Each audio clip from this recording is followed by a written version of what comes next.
Hey, how you doing, man? What's up, man? How are you? Pretty good. Just been working. About to finish up. This is the last thing on my schedule today, so that's good. Yep.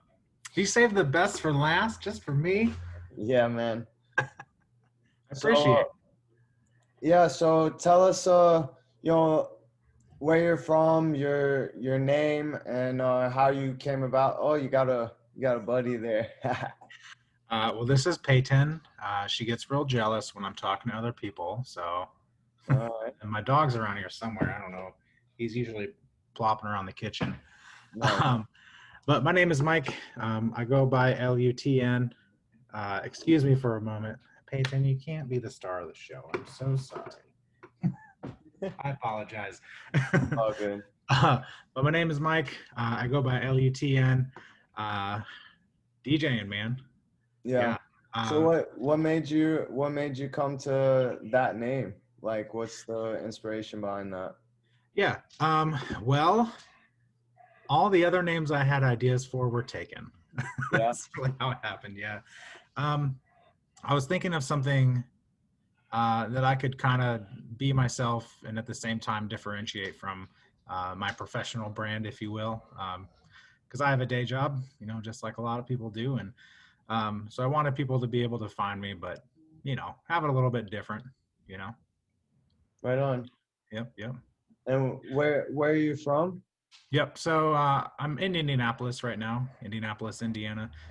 Originally from South Bend, which is just basically the north part of the state. Yeah. So I've been down here for about, oh gosh, 7 years now, something like that.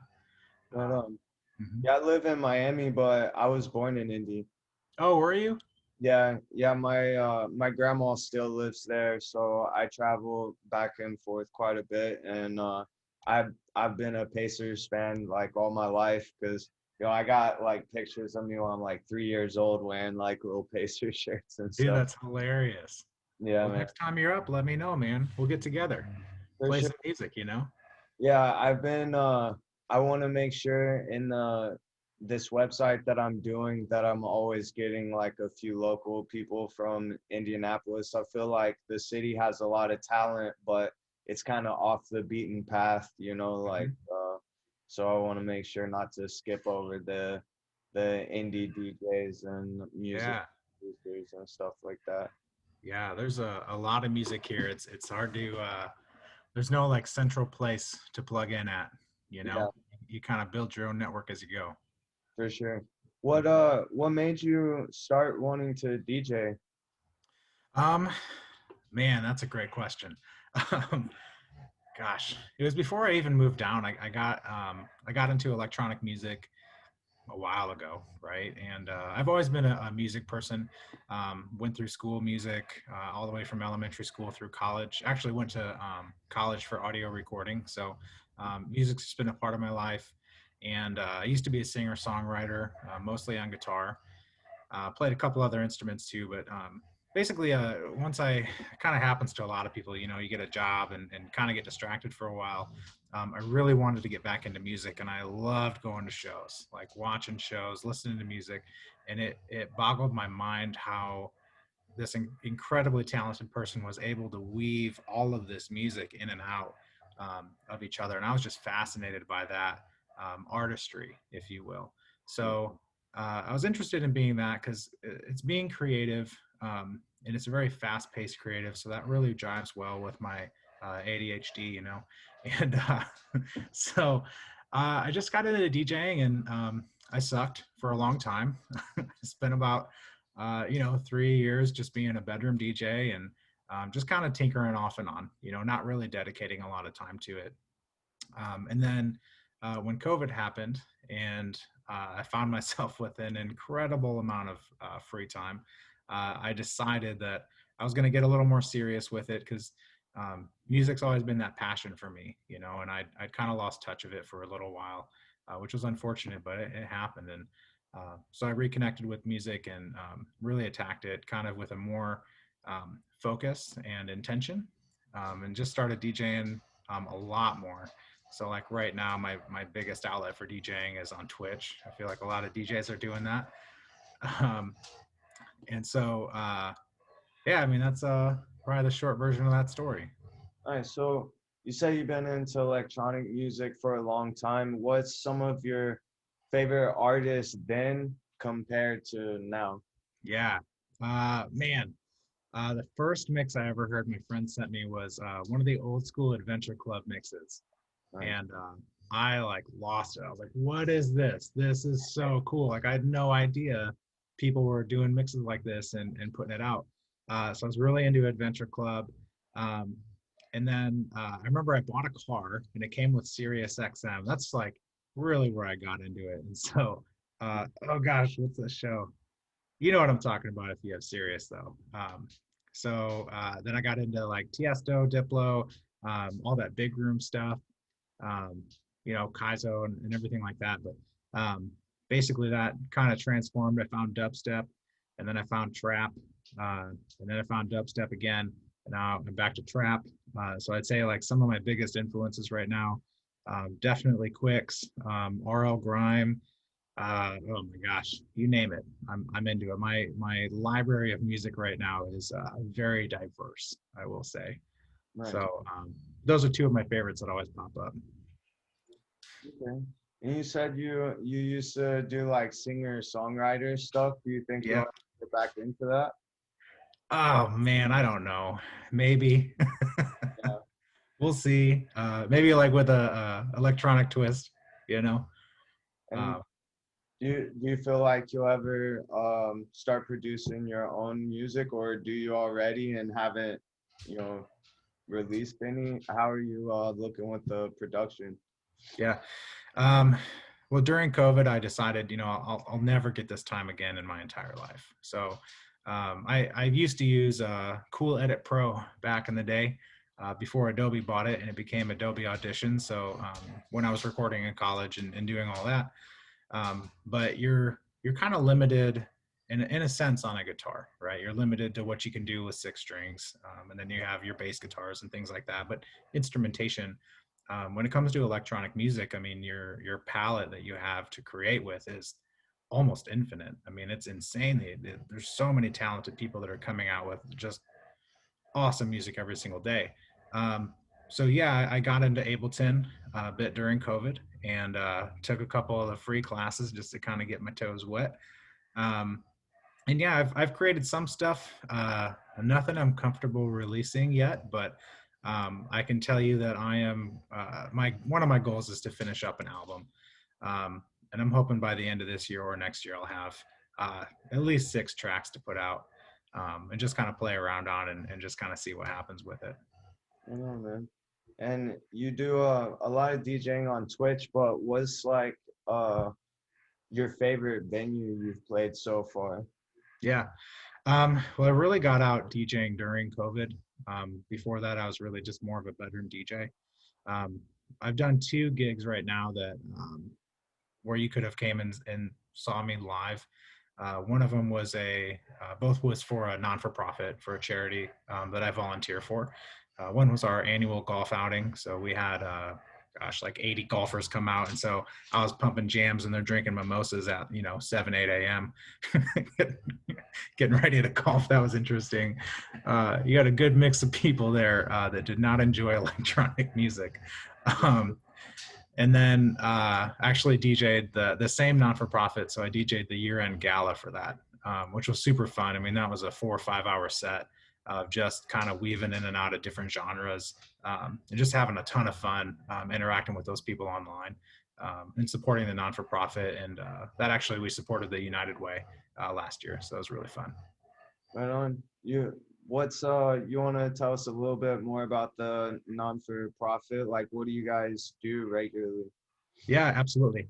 So I serve on the board for a non-for-profit called the Young Professionals of Central Indiana, or YPCI for short. But basically, the whole goal of the organization is to connect young people with other young people. So either they move to Indianapolis for a job and are having trouble finding a friend, or maybe exposing people who are just out of college to some of the industry leaders around Indianapolis.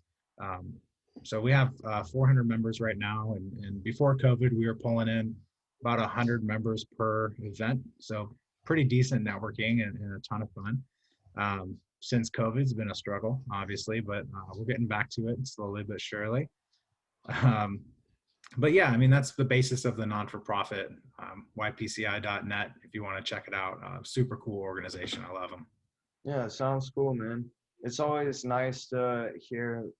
I mean, anybody that gives back is good, but it's nice to see people through music, like being able to, share with the nonprofit organizations. It's always a good gig, like Yeah. you're doing what you love, but you're also like doing it for a good cause as well.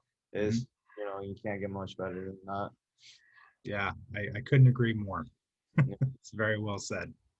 Do you um do you feel like if DJing takes off, is this something that you want to do like for forever instead of your day job, or what's your vision for the future of your DJing career?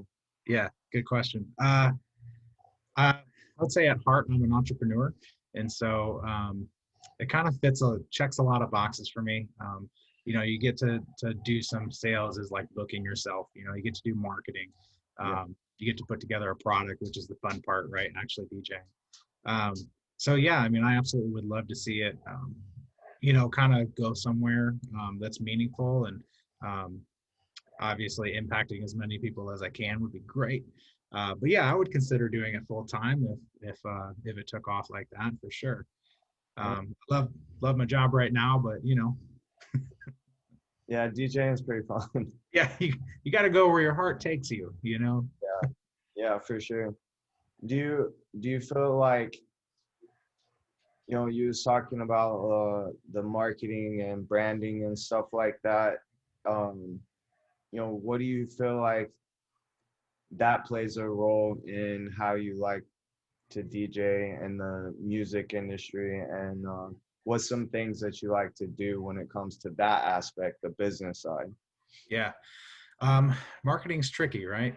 Yeah, There's no exact science to it. It's almost as much of an art form as music is altogether. So, um, but oh gosh, that's a good question.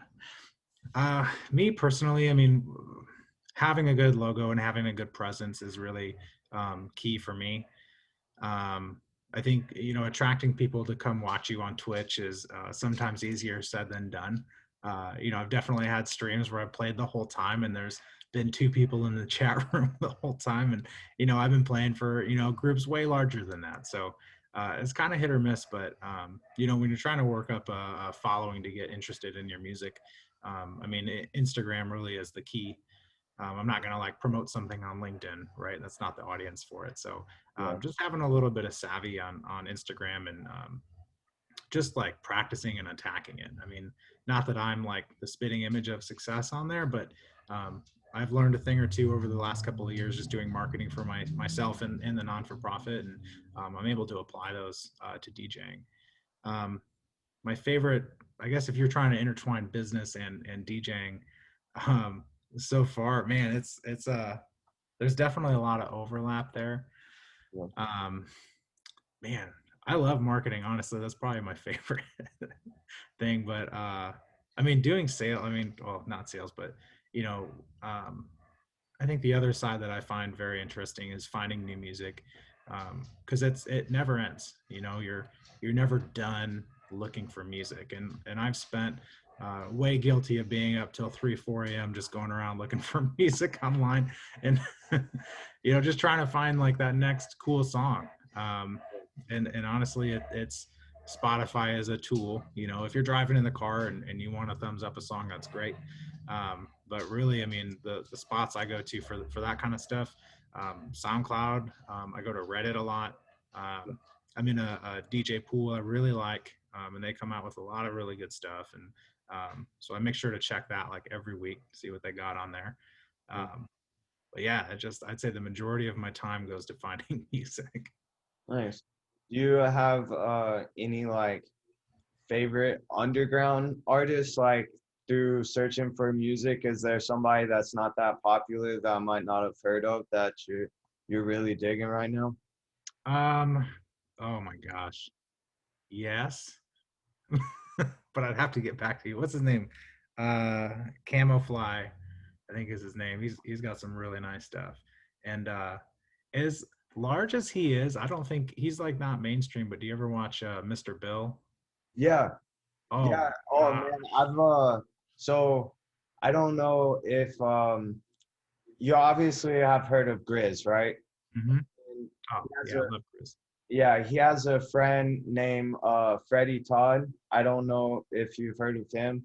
But a long time ago, before like Grizz was famous, I booked them for a like a small little like camp festival thing, Yeah. and Freddie had made songs with Mr. Bill, and that's how I found out about this was I think this was this was like 10 years ago, nine Yeah. or 10 years ago, and yeah, man, he's something. And watching those guys like grow, especially like Grizz was always not necessarily better, but you could just tell what the direction he was going was Mhm. more um not mainstream, but more people was gonna like that. You know, like Freddie and like Mr. Bill's a little bit more niche.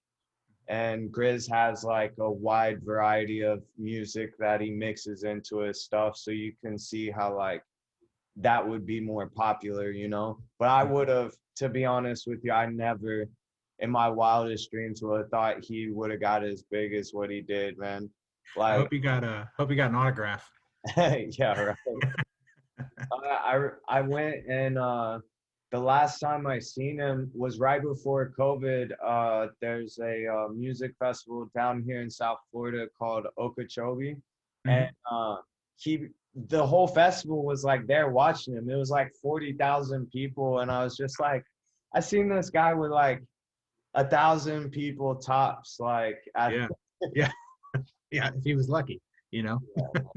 it's insane. It's really a great thing to see people like progress so much over the years. Oh yeah. He was down here for the Indy 500 a couple of years ago. Uh, Yeah, so he was playing with Diplo. Oh, Skrillex came back that year, I believe. It's a pretty nice. good lineup. Yeah, I was pretty impressed. Yeah, so how do you feel about the Indy 500? I have a cousin that goes like I think he's been to like 14 or 15 in a row or something like that, and so I go a lot with him. I don't have like the streak that he does, but I try to make it every time I can. Yeah. What's your take on the Indy 500 and then the snake pit of how it's evolved? Right, of course. Indy 500, I'm being around in Indianapolis while the month of May, I mean, the entire month of May is just dominated with Indy 500. Tons of activities. There's practice days, pole days, carb day, parades. I mean, it is nonstop racing, right? So Indianapolis really kind of takes a hold of that. You pretty much can't go anywhere downtown um, without seeing anything checkered, you know? Yeah. So as far as myself, not the biggest race fan.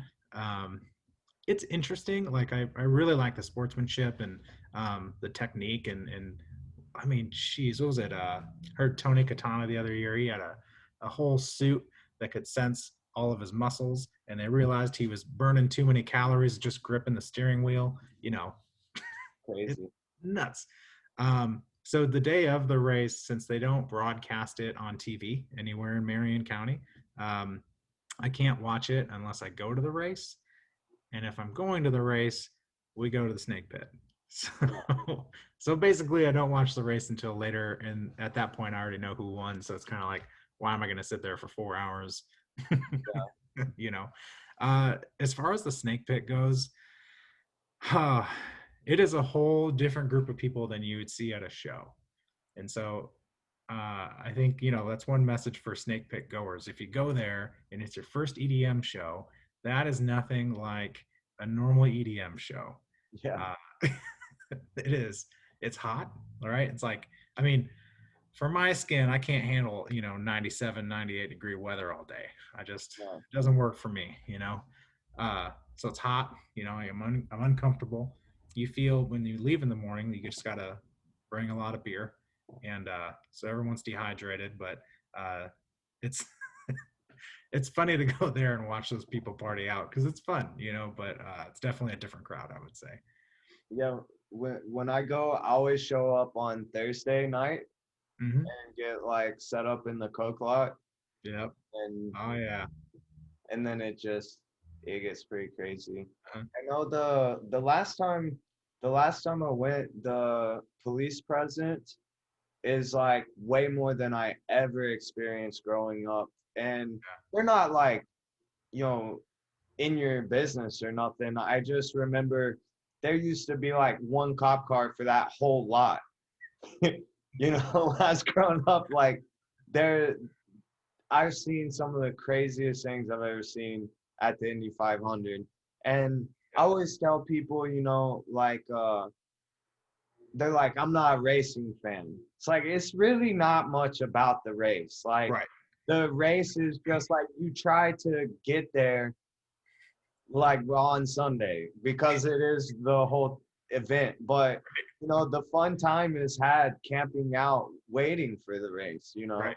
Yes. And to Absolutely. me, I think the cars are incredible. So Hmm. it's fun to go and see.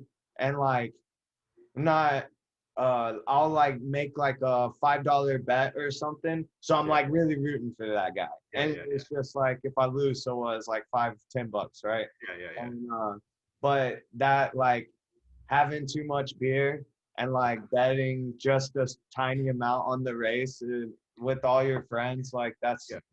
to me it's a blast. Yeah. I always like I always hear people that are older than us talk about how they don't like how the Snake Pit became like a EDM concert. And I personally think it's pretty cool because it brings out a younger crowd and to the race, but then also it exposes an older crowd to that type of music. And I Mhm. think it's a nice little like mix, you know. It's not like you said, it's not a place where EDM shows like that's not normal. Yeah. Yeah. Yeah. So it's a completely different crowd, and I actually like that it's like that. Yeah. Yeah. Well said. It's brings exposure to it to a lot of people who, like, if I ask them to go to an EDM show downtown, they'd be like, no, I'm not going to that. But then I'll be like, do you want to go to Snake Pit? And they're like, oh yeah, I'll spend $200. Like this other show's like $30 or something, you know? Yeah. Yeah. Oh, where's your main place that you like to go see shows around town? Yeah. So it's sad that there's a venue here called the Pan Am. I went there a lot. They're turning into like a very large hotel, basically. Really? So the word on the street is they won't be doing shows there anymore.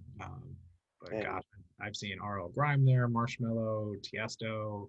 I mean, you name it. I've pretty much seen them at Pan Am. There's also another venue. I'm sure you're familiar, the Egyptian Room or the Murat. They host some really good shows as well. Like Excision plays there every time he comes with his 40,000 watts or whatever in that building. yeah, That's nuts. that's great. Yeah.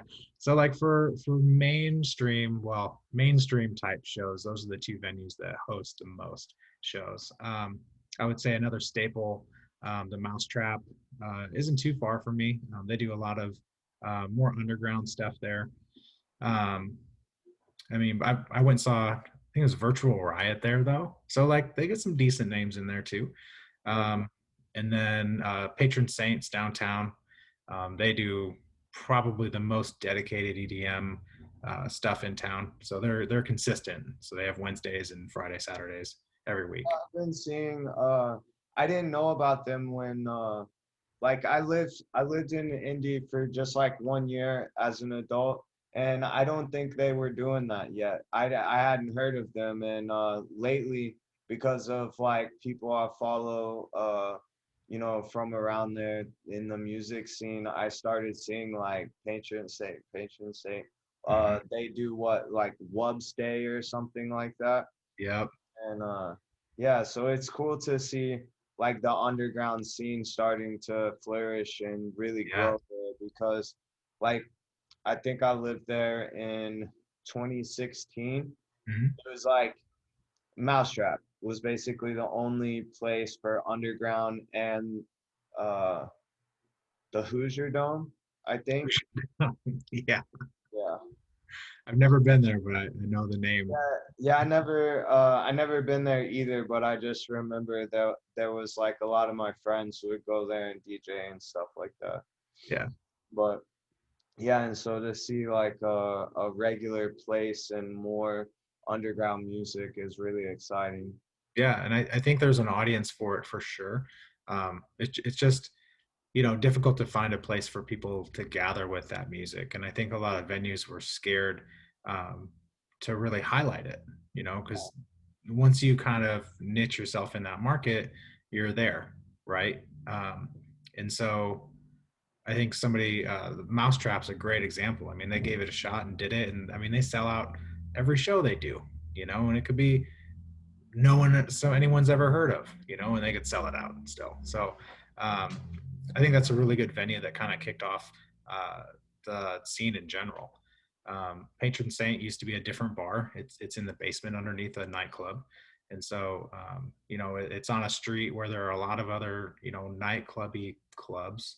Yeah. Um, and so it's kind of weird to see a bunch of like dubstep and trap kids, walking downtown with everyone dressed up going out for the weekend. Yeah. Yeah. But they've even changed. I think Web's Days used to be, and I could be wrong. So, you know, but I think they had a Wednesday was like house night or something like that, and then they changed it to Web's Day, and it's kind of become a thing now. Yeah. Do you ever play house music yourself? Yep, yeah, I do. Uh, What's some of your favorite house DJs? oh man, you're asking me all the tough questions. CID I like a lot. Um, oh gosh, house music. I would have to go through my library to spit out a bunch of people. I know, like as soon as I see it, I'll be like, yep, yep, yep. Um, it's not really my go-to. Like I do a show on Sundays called Trap Temple, which clearly is just trap music, which is super fun. I was thinking Yeah. about launching a house show and kind of getting into it more because there's a lot of good music Yeah. um, in-house. Yeah. Yeah, I DJ myself, and when I moved to Miami, I like knew a very little house DJs, or it wasn't really my thing, but I kept like getting opportunity to play house stuff, but I'm like, nah, I'm good. I played dubstep and trap stuff like that, and then I was like tired of missing out on the opportunity, so I started giving it a try.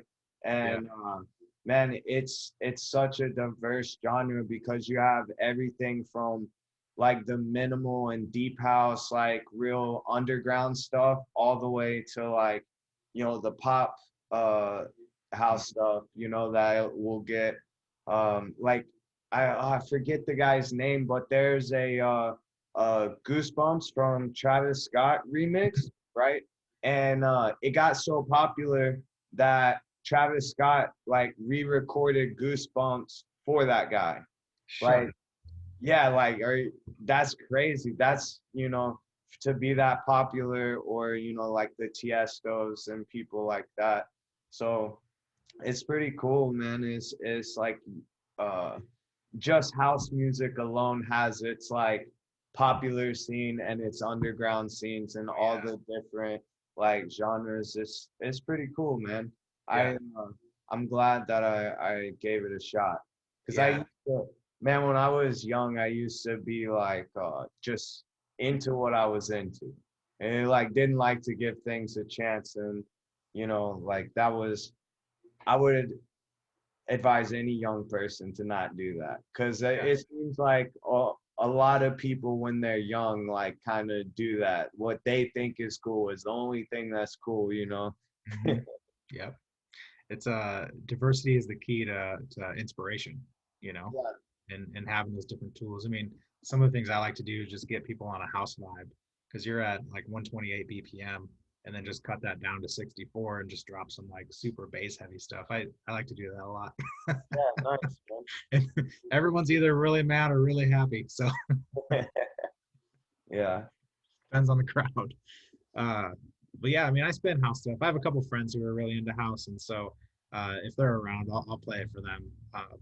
But I don't really know the name of it. But any house that has like a moving bass line where somebody's just jamming on a bass guitar or something, I'm into that. Yeah. Yeah. That's that's good. I really like something I've been listening to a lot lately is Defected Records. Mhm. They do like the old like 90s house stuff where they'll have a woman with like a real big voice and it's that typical like piano stabs, Yeah. on house. I never it's kind of sounds like a modern disco music, Yeah. Yeah. Yeah. right? And I never really listened to that until recently, and I just kind of like go down the rabbit hole. It's like, oh, I gotta find a new artist that does Yeah. that. It's pretty cool. Oh, I love that stuff. I like in my head, I call it like diva house. Diva House. That's Yeah, a I don't know what else to call it. Like, that's a really good way to describe it for sure. I right. never heard of that. That's like perfect Yeah. explanation, man. This stuff's hard to find. You got to like get in the right rabbit hole niche, just to kind of get down there and make it happen. Yeah, So for sure. Is that's what I love about music, though. I mean, you can find anything. I mean, the non-for-profit the gala I did last year, the whole theme was 20s themed, and so I found a whole genre of music called electro house that is just nothing but like remixed jazz songs into house music, and it yeah. was so much fun to play that stuff. Yeah. Um, but it's just like who would have known? You know what I mean? Yeah. Yeah, do you feel like you know there's a genre of music that has nothing to do with electronic music that influences what you do? Like, do you always listen to electronic, or what's some of your other favorite genres to listen to? Um, well, obviously hip hop, rap, but I feel like that's such an easy answer. I need to give you something better. um, when I was in school, I played a lot of jazz. So I'm very influenced by jazz and jazz rhythms. Um, Chord progressions are crazy. Just like the musicality in it is very advanced. And so, and I find beauty in that technicality or the technical playing, So I think there's room for more jazz stuff, honestly, and especially from a chord progression standpoint. Getting some of those wacky wild sevenths and augmented fourths and whatever you're talking about. Um, but there's definitely room for that because to the ear it sounds awesome. Um, but just kind of weaving that into a song that traditionally would use like a pop chord progression and just adding a little spice in there. I think that's kind of what me as an artist, when I start releasing things, that's kind of the direction that I see myself going in. Um, Um, yeah, yeah, there's a lot. I mean, the world is endless and music will be created forever. So who yeah, knows? yeah. Jazz is something else, man. I really like to listen to it for inspiration because, like you said, it's so intricate and you know, like I know music theory and stuff like that, but those guys are so far beyond my talent and my capabilities. That's where I can really like be inspired because I could never think of that. I would never do that because I'm not good enough. You know what I mean? So Yes, so you are. listening to you know what I mean though, like when you listen to jazz music, it shows you like really like how to push the boundaries of what you can do in music, you know. Jazz is a perfect example of that. Yes, yes. Oh, I love that. Yeah. Solos too. I'm a big fan of like jazz solos. I Oh lose yeah. myself in that stuff. Yeah, that stuff gets wild. Mhm. Have you seen the movie Soul? Soul, the Yeah, cartoon movie? yeah, Yeah, yeah, that's yeah, pretty yeah. dope. When he's like floating or whatever, like in the zone. Yeah, I was like, oh, I feel that.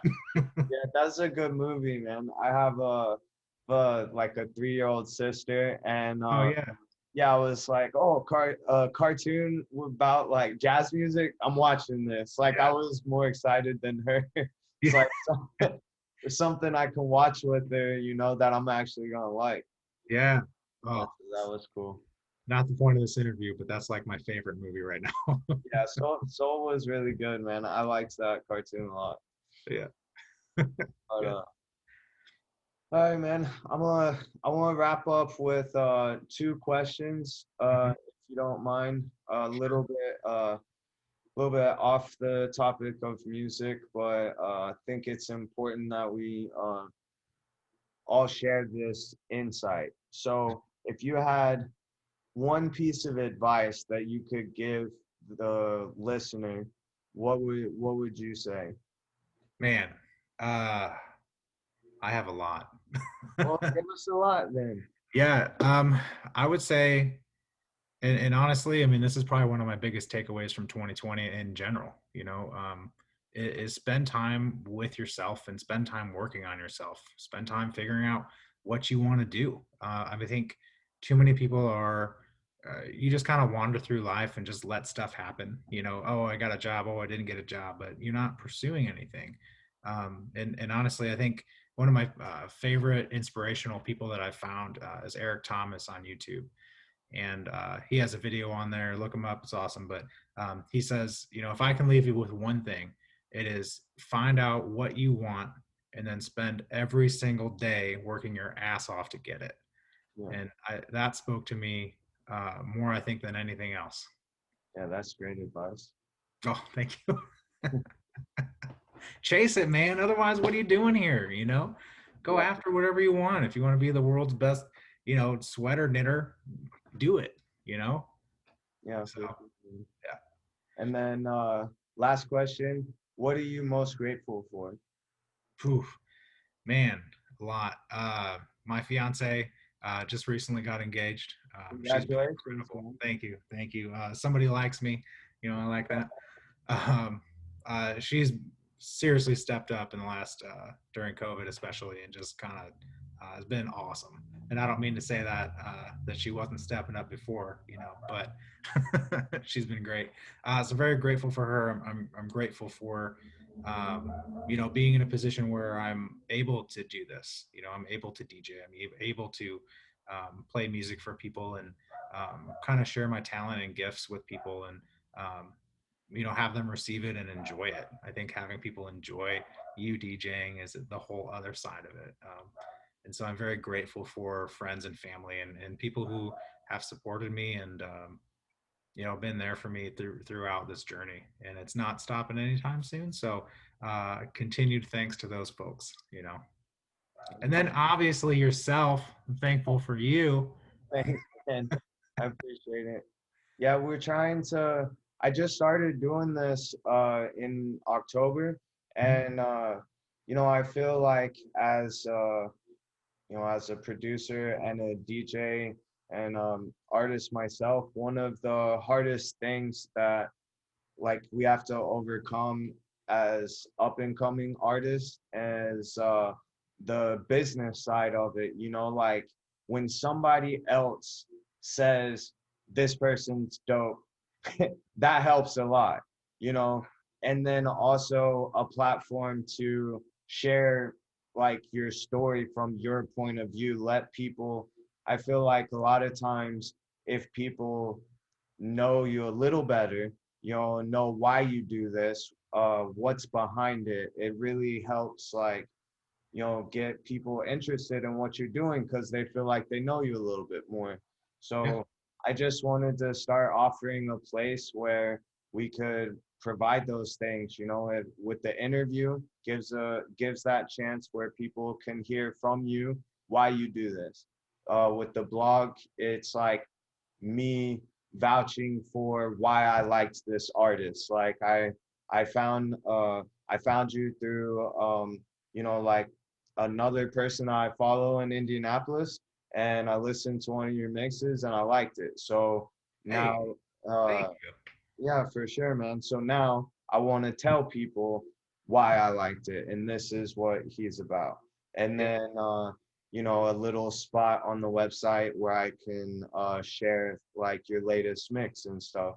And if more people have that, then we can help each other, like by like the next person that I interview can help promote you and vice versa. And everybody, like after I've been doing this for a year or two, then we have this big community of people that the one thing we have in common is we're all like on this website, you Mhm. know.